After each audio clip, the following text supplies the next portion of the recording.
So, this will be on cults. Now, the video I just did was basically setting up the terms of why you'll hear cult used in certain things. You'll say, from the Christian apologetic point of view of what is a cult, which means their teachings are so heretical it actually sets them outside of historic Christianity. And as I said before, historic Christianity is called Catholic. It's the only form that survived.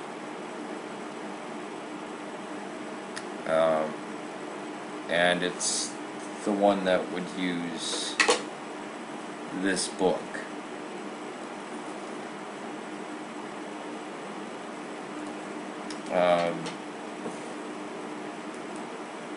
Again, Lutherans, Methodists, name anyone you want, that would be inside the realm. They would be Catholic. And a lot of people say small c Catholic, meaning Protestants, as opposed to big C Catholic, which they call the people who follow the Pope in Rome, or at least they adhere to doctrine where they're supposed to, or actually it's dogma, I guess, now to listen to the Pope.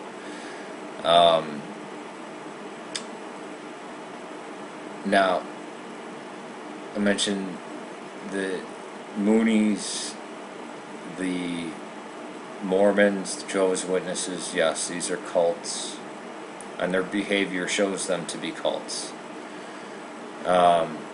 But these are still the ones that are deemed by the apologists to be cults. But we also have certain martial arts schools that are cults, organic farms they classify as cults, Scientology, many of these New Age religions, New Age psychotherapy, even certain yoga studios fall under the classification of cult. Again, it's not the belief system, although, again, the beliefs do affect behavior, so we can't have a total disconnect with that. It's the behavior. When I became Anglican, it did not cost me a cent. When I went to the Anglican Church and became part of it, it didn't cost me a cent. When I became Orthodox, it didn't cost me a cent. So what about tithing? Who knows that you're tithing? When do they know that you're tithing? How much do they? They don't know. And even tithing is an issue that's debated. 10%, 30%. I would say it's none of those. The New Testament, I mean, we're not under the Old Testament, for crying out loud. How many times do I have to say this? The New Testament tells us to be a hilarious giver. We see the widow's mite, where she put, basically smallest amount in, and Christ said, she's given more than any of you. Was it just because she was poor? And Christ didn't know how much she had back. She could have been storing gold underneath her floor for all you knew. Probably wasn't. Probably was poor. The point of the story is even the poor giving the last of their money.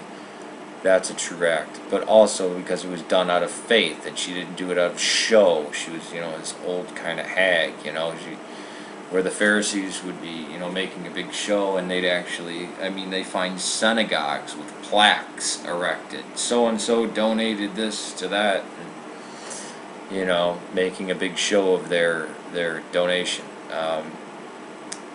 So no, money, when people say, oh, but you have to tithe, you have to? What?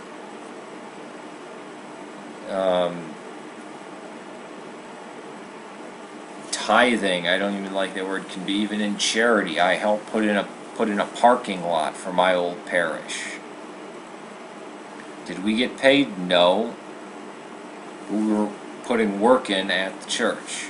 Did we have to do that? No, half the people who volunteered didn't show up. And it was labor. It was actually fun because we were working with people who, who were in the church, who cared about the church, who, we all did it together, Some people were lazier than others. Me and, well, I'm not going to name names.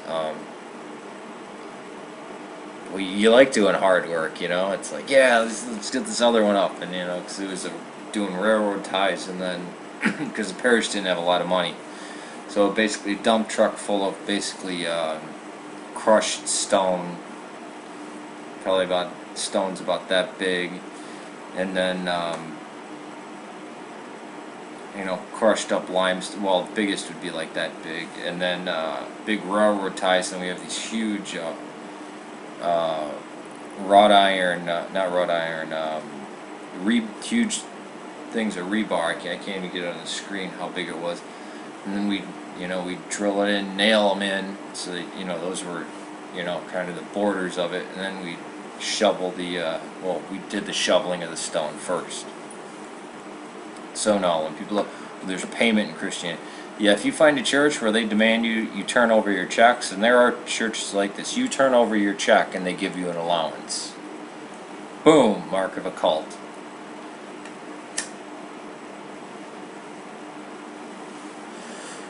You have to listen to what the leader says, and you can't speak to anybody outside of the group. Well, people are back and say, well, as Christians, you're not supposed to associate with people who deny Christ come in the flesh. Yeah, that's true. But anybody who's an antichrist, it's not just those who deny Christ come in the flesh. It's those who profess Christianity, basically the wolves in sheep's clothing. Somebody who's basically a Marcionite who's trying to sneak in. No, you cut yourself off from those people. I mean, but it's nothing like Scientology, where you only talk to Scientologists. I'm Eastern Orthodox. Part of my family's Catholic. The other part of my family, I don't know what the hell they are. Now, I'm not going to use Orthodoxy as a standard here because you might think I'm biased. Let's say Roman Catholicism. Let's say you're not a Roman Catholic anymore. Your child dies and you say, yeah, I don't know how there could be a God, Well, it might screw up Christmas dinner with mom and dad, but they're not going to say, never speak to me again. They would mourn with you. They would probably try to get you to, oh no, there is a God, and this and that. And even the Roman Catholic Church, if they were to pull crap like that, the priest found out, they'd be like, the hell are you doing? That's not Christian love at all. But yeah, those who were wolves in sheep's clothing, you stay away from, or somebody's I don't know, these very aberrant, basically somebody's worshiping demons.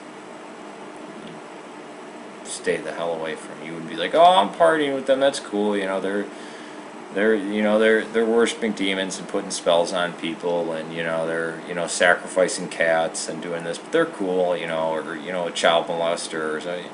Yeah, you'd stay the hell away from those people because you don't associate with those people. It's not the sin, it's the utter blasphemy and anathema. Now, prostitutes, tax collectors, people like this, Christ sat with. We are to also, so you don't turn people away don't turn your back on people because of sin. But people who are basically set on the destruction of the church, who basically make no bones about it, who, when you stay away from these people, that's fine.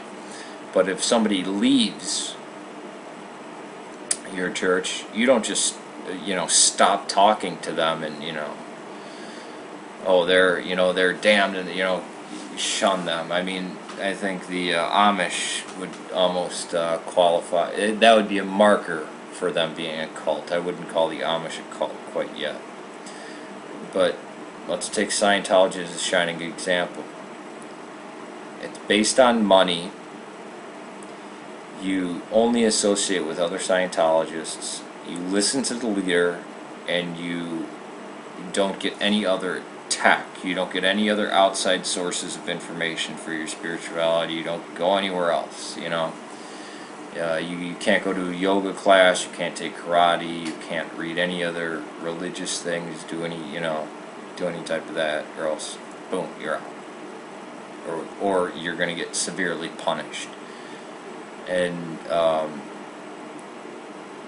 the cults are usually built basically as militaries. Chung Quan, the cult, basically, you give your money to us. And, I mean, it's taking people and putting them in a rigid thought mode. You tend to see cults thinking the same way, speaking, saying the same things. They're automatic. They're on these tracks, you know, or even tracks, like railroad tracks. That's what they're on. If you've ever encountered a Jehovah's Witness, they can't, you know, pick up the Bible and, hey, let's read the book of John and see. Nope, they got to whip out their Watchtower stuff, and they'll say, oh, turn to this page and turn to that page, and it proof texts and everything. And Jehovah's Witness are a pyramid scheme. Now, what happens if you leave Jehovah's Witness or Mormons? Usually, it's they don't care. What if you get baptized into a Christian church and into being a Methodist or a Lutheran or a Presbyterian or a Roman Catholic or Eastern Orthodox? Boom. The walls go up, they're out. I'm sorry, but if you're a Methodist and you convert to being a Presbyterian, I don't think your whole family and friends would stop talking to you. I've never seen that in any form of Christianity. Mormons are notorious for this. They talk to friends and family. That's the price that you pay. You know, your grandparents don't even see their grandkids because of this kind of stuff.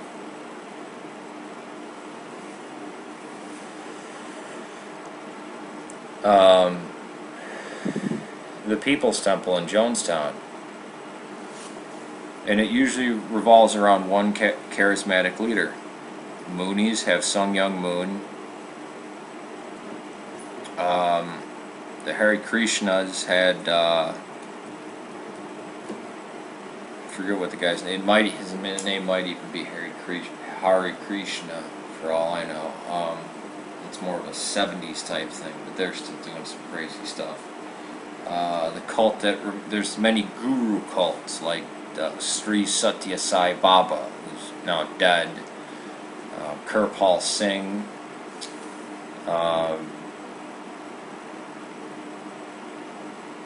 you have the Watchtower organization, which basically is in Bethel, New York, and you don't see a leader. They just churn out this material that tells you what is the doctrine. And it's funny that it shifts from, go back 100 years ago, they're saying something different than they say now. Many of them are apocalyptic. Many of them are militant.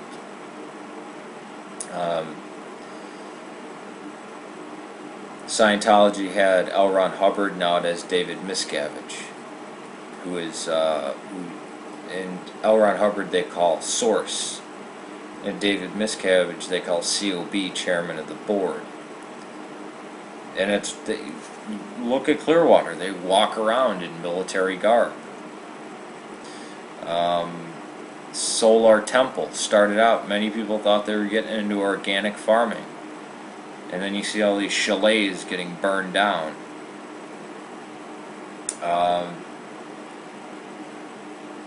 The restoration of the Ten Commandments, that was in Africa.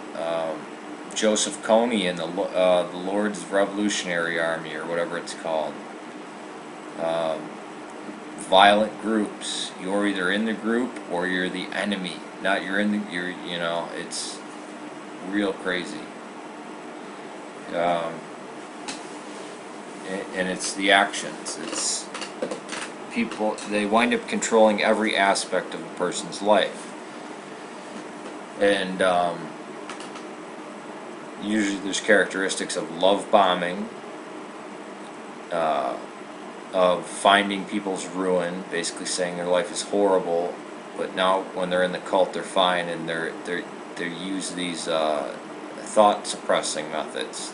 They suppress their thoughts, their doubts, which is when people say, well, there's faith, and I'm like, whoa, doubt is good. Doubt comes with faith. You can't, I mean, you start suppressing all these doubts, and they have these certain mechanisms. And in the moonies, it's Satan out. In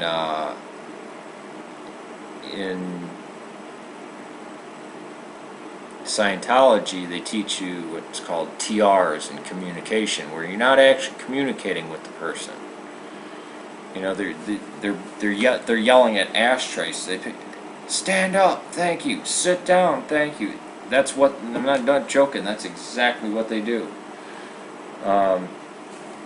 So it puts a barrier between people and these meditations to detach themselves. You can find a great example of a cult if you type in what is his name? Rama. His name was Atmananda. Frederick Lenz. Zen Master Rama. Perfect archetype, perfect stereotype of what a cult is.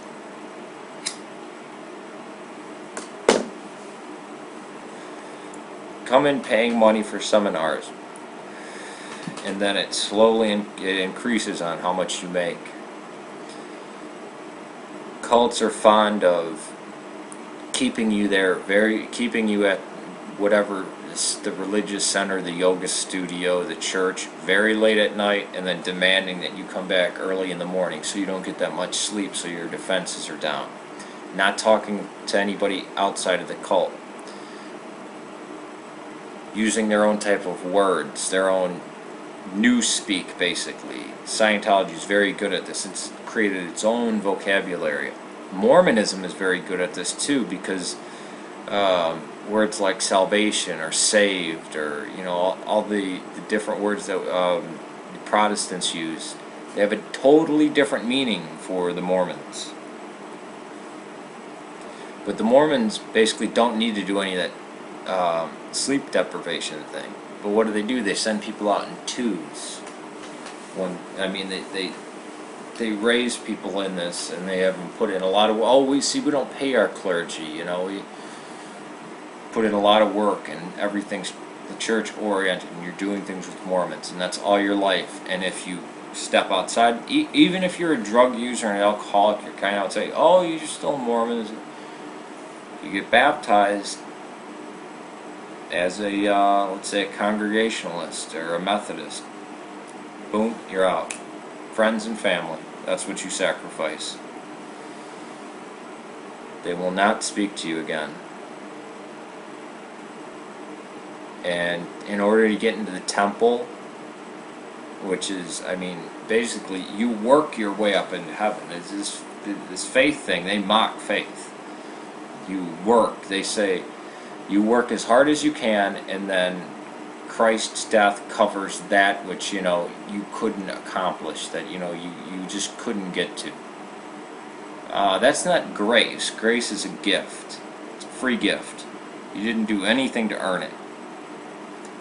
But these cults, they cut that out. The Jehovah's Witness cut it out, and Mormons cut it out, because if people are free in Christ, why do they need to jump through all these hoops?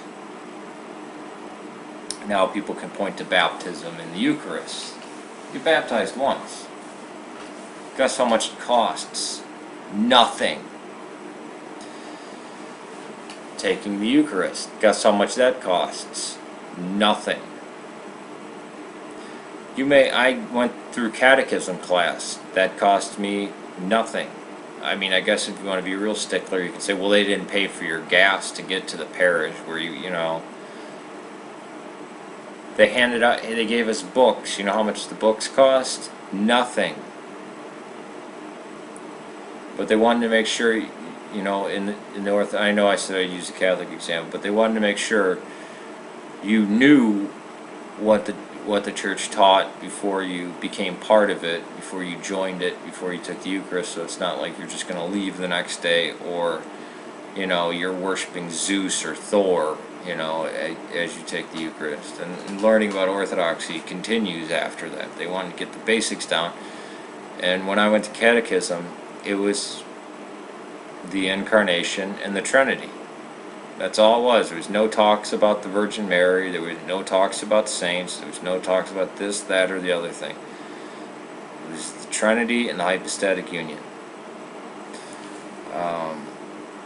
I hope that's what every Christian catechism has. I mean, I cracked open a Roman Catholic catechism and had all this other weird stuff in it. That's the catechesis of Orthodox Church, is the Trinity of hypostatic union. Now,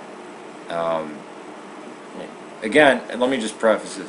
If you ever find a book that says it's Orthodox Catechism, throw it away. That's the first thing to tell you in catechism class, because there's no such thing. There's no book that contains the beliefs of Orthodox. Right? But there's also no secret teachings. That's another thing that's a hallmark of cults, is secrets. It's a secret. Mormons have this. To get basically to their paradise, their highest level of heaven, they have the telestial, the terrestrial, and the celestial. To get to the celestial kingdom, you have to show that you've paid your tithes, that you've not drank alcohol, coffee, tea, done all this work, done this, done that, until you can enter the temple. And I think you even have to make a donation to get into the temple. And then that's when they go through all these secret ceremonies. And they changed it in the 90s, because in the 90s they'd actually say the words, if I reveal any of this stuff, may my tongue be torn out by its roots, may my throat be slit, my bowels. The funny thing is, they still do the actions where they go like this and they drop to the ground. That's one of the things. It's one of the promises. Well, I'm sorry, it's universally known that everyone knows what this means. It means your throat's going to get slit, which was a practice of the Mormons. I mean, I'm not just making this up. This is Mountain Meadows Massacre. Just Google Mountain Meadows Massacre. And what they call blood atonement. When the Orthodox talk about blood atonement, we're basically mocking the penal substitution thing. But again, the Mormons have their newspeak. Blood atonement is if you have love enough in your heart, if you have charity enough in your heart, because, yeah, Christ's death was an infinite sacrifice, but there are some sins that Christ can't cover, Christ's blood can't cover. That should set off a bell on any Christian's head. So if you have charity enough in your heart, you shed their blood to save their soul. And these things could be marriage to a Negro, these are their words, lying, adultery, sin. I don't know how marrying a black person is a sin. I don't know where in the Bible it says that, but yeah, if the reason why people usually don't categorize Mormonism, and I don't mean the Christian apologists, I mean everyday people don't categorize Mormonism and Jehovah's Witness as cults right now, is because Mormonism has watered itself down, has put on the facade of just regular, normal, everyday people, has changed a lot of things because all their prophets can totally change what they believed before. Polygamy still on the books. Blood atonement still on the books. The prophet said, oh yeah, we're not going to do that anymore. Funny how when a law passes, black people can't receive the priesthood. But as soon as they were going to get marked a racist organization in 1978, well, you got a revelation. Once the Utah wasn't going to be allowed into the Union because the Mormons were practicing polygamy. Well, they got a message from God saying that that's not to be practiced anymore. Even though their founding their founding people, Joseph Smith and then Brigham Young, said these are eternal things that will never change. So the Mormons can change whatever they want. And Joseph Smith was definitely a cult leader. And now you have the president. It was, I think it's Thomas Monson now. It was Gordon B. Hinckley before. So, I mean, violent groups that demand only all your money, all your possessions, and all your thoughts. Thought crime exists in these things. And that you step outside the group, you're in danger. I mean, look what Scientology does when somebody leaves Scientology. They take all their, I mean, there's laws against this. It's called priest penitent. If you go to a priest or, your pastor or whatever, and you're in confession, you say, I just murdered a bunch of people, it's against the law for them to go to the cops. It's inadmissible in court. They're not allowed to do that. Scientologists, since, I don't know how since now they're a tax-exempt religion, they could do this. They release all their auditing stuff. Their auditing is their form of confession. They'll release that to the public, so they hold that over people. I'm sorry, if you go to whatever your religious leader is and you confess your sins to that person, if that person starts shouting it all over, oh, this person's so scummy, he did this sin and that crime and this, it's a big mark of a cult. So there's certain marks of a cult that it's not just one thing, it's multiple things that make something a cult. Chung Quan martial arts school, Solar Temple began as a organic farm.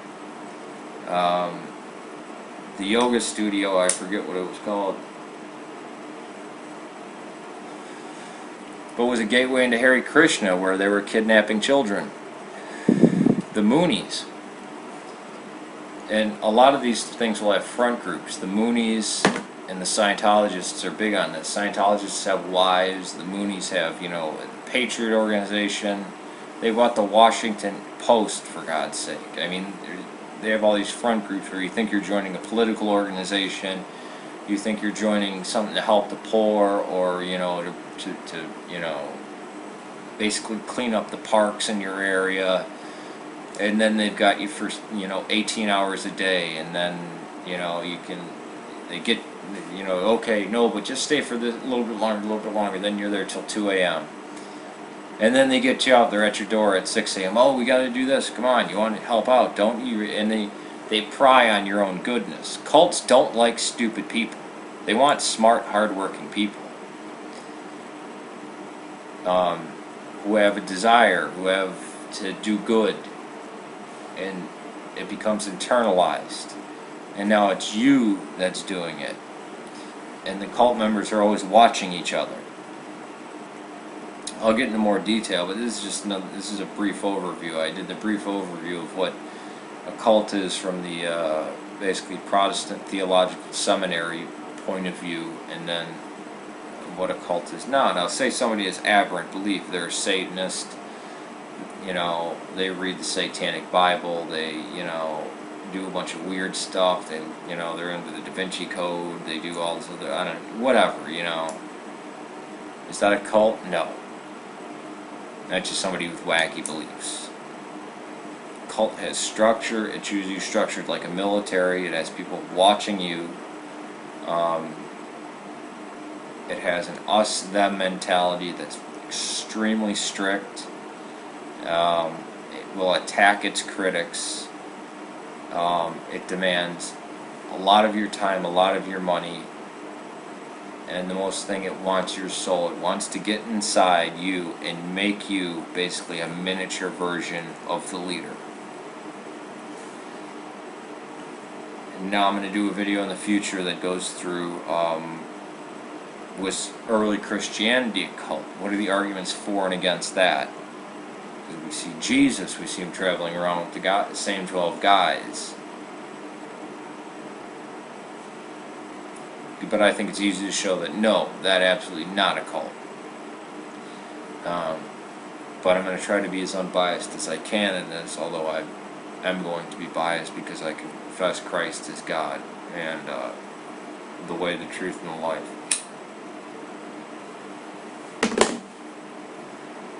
Peace to you. May God save Serbia and Syria.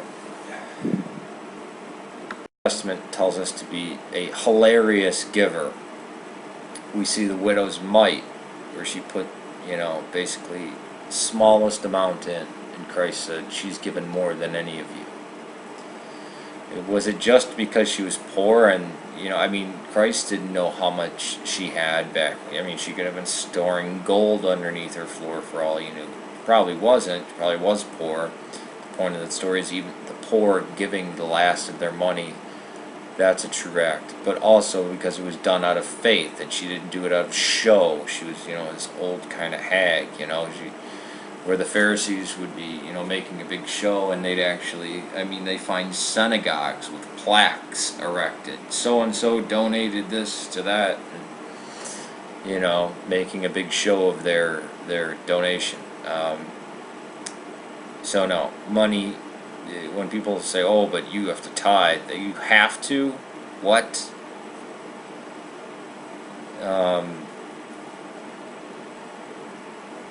Tithing, I don't even like that word. Can be even in charity. I helped put in a parking lot for my old parish. Did we get paid? No. We were putting work in at the church. Did we have to do that? No. Half the people who volunteered didn't show up. And it was labor. It was actually fun because we were working with people who, were in the church, who cared about the church, we all did it together, Some people were lazier than others. Me and, I'm not going to name names. You like doing hard work, It's like, yeah, let's get this other one up. And, because it was doing railroad ties, and then because the parish didn't have a lot of money, so basically a dump truck full of basically crushed stone, probably about stones about that big, and then crushed up limestone. Well, the biggest would be like that big, and then big railroad ties. And we have these huge wrought iron, not wrought iron, huge. Name anyone you want. That would be inside the realm.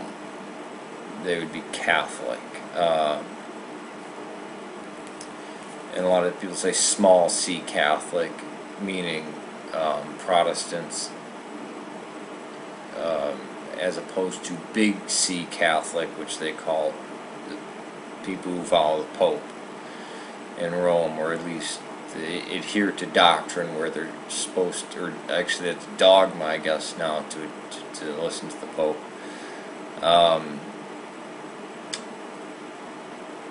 Now, I mentioned the moonies, the Mormons, the Jehovah's Witnesses. Yes, these are cults, and their behavior shows them to be cults. But these are still the ones that are deemed by the apologists to be cults. But we also have certain martial arts schools that are cults, organic farms.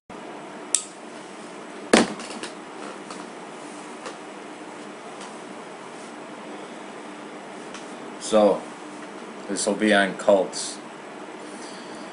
Now, the video I just did was basically setting up the terms of why you'll hear cult used in certain things. You'll say, from the Christian apologetic point of view, of what is a cult, which means their teachings are so heretical it actually sets them outside of historic Christianity. And as I said before, historic Christianity is called Catholic. It's the only form that survived.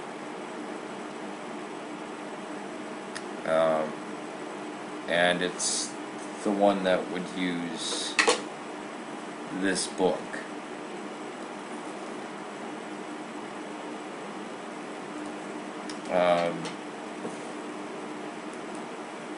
Again, Lutherans, Methodists,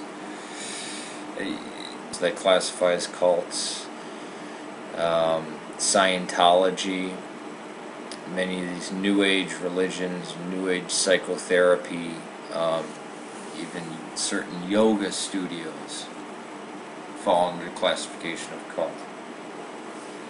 Again, it's not the belief system, although, again, the beliefs do affect behavior, so we can't have a total disconnect with that. It's the behavior. When I became Anglican, it did not cost me a cent. When I went to the Anglican Church and became part of it, didn't cost me a cent. When I became Orthodox, it didn't cost me a cent. So what about tithing? Who knows that you're tithing? When do they know that you're tithing? How much do they? They don't know. And even tithing is an issue that's debated. 10%, 30%. I would say it's none of those. The New Testament, I mean, we're not under the Old Testament, for crying out loud. How many times do I have to say this? In the New Testament,